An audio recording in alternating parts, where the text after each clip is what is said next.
Hello viewers, আসসালামু আলাইকুম। কেমন আছেন? Welcome back to my channel all over BD. আমি ইফা বাংলাদেশ থেকে বলছি। কেমন আছেন আমার প্রিয় ভিউয়ার্স? আম, যে যে দেশ থেকে আমাকে দেখছেন সবাই অবশ্যই ভালো আছেন আশা করি। এখন অনেক আমাদের বাংলাদেশে ঠান্ডা পড়তেছে, আর ঠান্ডাতে আমাদের স্যুপ খেতে অনেক ভাল লাগে।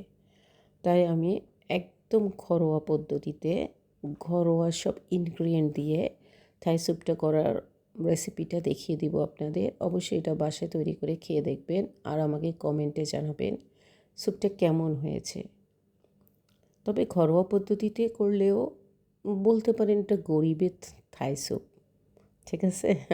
আমি নাম দিলাম আর কি। আচ্ছা, আমরা রেসিপিটাতে আসি। দুটো ডিমের হলুদ অংশ নেবেন। এরপরে 100 গ্রাম মুরগির মাংস, 100 গ্রাম চিংড়ি মাছ, প্রন নেবেন। আর দুটো ডিমের যে হলুদ অংশটা নেবেন, সাদা অংশটা আবার ফেলে দিয়েন না, ওটা আপনি যে কোনো কাজে ইউজ করতে পারবেন। আমি এখানে অন্থনও বানিয়েছিলাম, কিন্তু অন্থনটা আমি আপনাদের জন্য দেখাইনি। অনেক রাতে বানিয়েছি তো, রাতের আমাদের ক্ষুধা লেগে যায় মাঝে মাঝে। তো আমরা যখন এই থাই স্যুপটা বানাই তখন প্রায় রাত 1টা বাজতেছে। 1টা বাজে, মনটা চায়নি আর অন্থনের রেসিপিটা নিতে। এটা আরেকদিন আমি দেখিয়ে দিব। এখানে আদা দিবেন 1 টেবিল চামচের মতন। আদা 1 টেবিল চামচ না, হাফ টেবিল চামচের মতন আদাটা, ভিউয়ার্স আদাটা আপনারা অবশ্যই ইউজ করবেন। থাই স্যুপের ভিতরে আদাটা অনেক একটা ইম্পর্টেন্ট ইনগ্রিডিয়েন্ট। এর ভিতরে কাঁচামরিচটা ইউজ করবেন। কাঁচামরিচটা আপনার পছন্দ মতন, আপনি যারা একটু বেশি ঝাল খেতে চান তারা ইউজ করতে পারেন, যারা একটু কম ঝাল খান কম ইউজ করবেন, কম দিবেন। আমরা একটু স্পাইসি খাবার খাই, তাই আমরা একটু, এরপরেও আমি অনেকগুলি কাঁচামরিচ দিয়েছিলাম। লেবুর রস দিবেন। আমার কাছে লেমন গ্রাসটা ছিল না, তাই আমি লেবুর রসটা ইউজ করছি। একই লেমন গ্রাসটা দিলে একটু লেমন ফ্লেভার আসে, লেবুর রসটা দিলেও লেমন ফ্লেভার আসে। আমি আপনাদেরকে একটা ইজি জিনিস শিখিয়ে দিলাম। লেমন গ্রাস সবসময় বাসায় থাকে না, আর সবসময় পাওয়া যায় না আশেপাশে।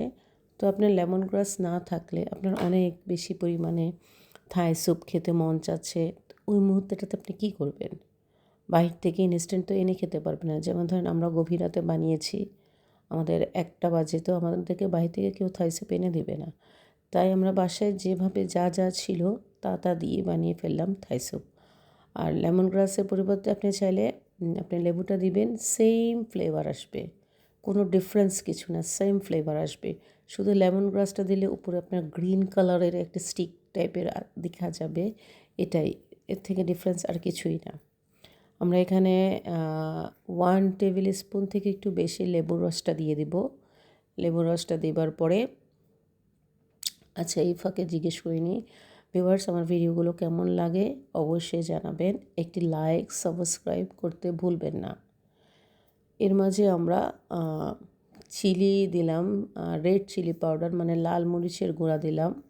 লাল মরিচের গুঁড়া দিবেন। আর তারপরে দিবেন যে সয়া সস 2 টিস্পুন দিলেই হবে।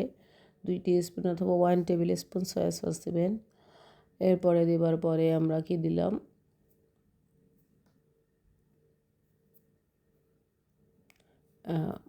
টমেটো সসটা দিবেন। টমেটো সস এবং চিলি সস, আমি চিলি সসটা ভিডিও করতে ভুলে গেছি, চিলি সসটাও দিবেন সাথে।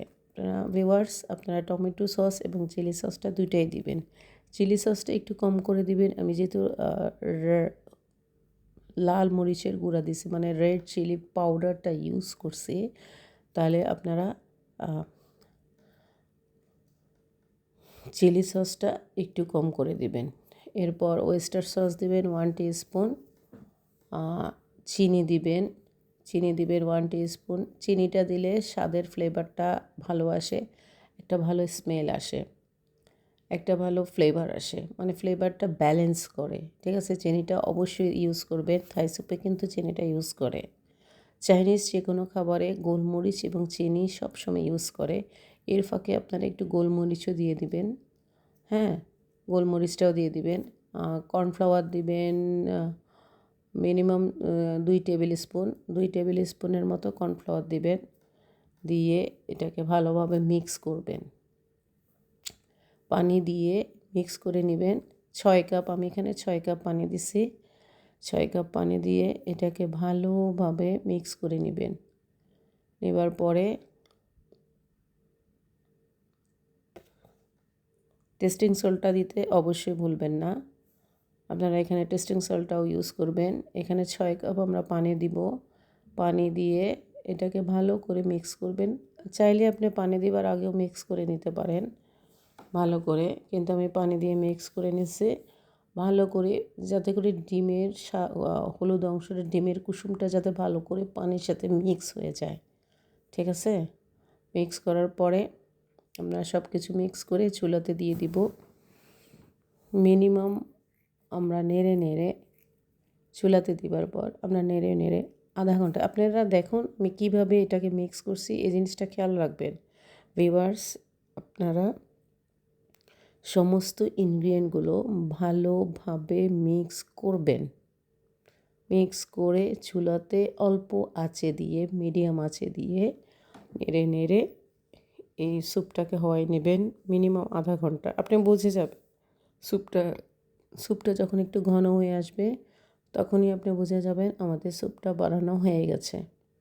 ধন্যবাদ ভিউয়ার্স, আমার ভিডিওগুলো দেখার জন্য, পুরোটা ওয়াচ করার জন্য অসংখ্য ধন্যবাদ। হয়ে গেল আমাদের মজাদার থাই স্যুপ রেসিপি। ধন্যবাদ।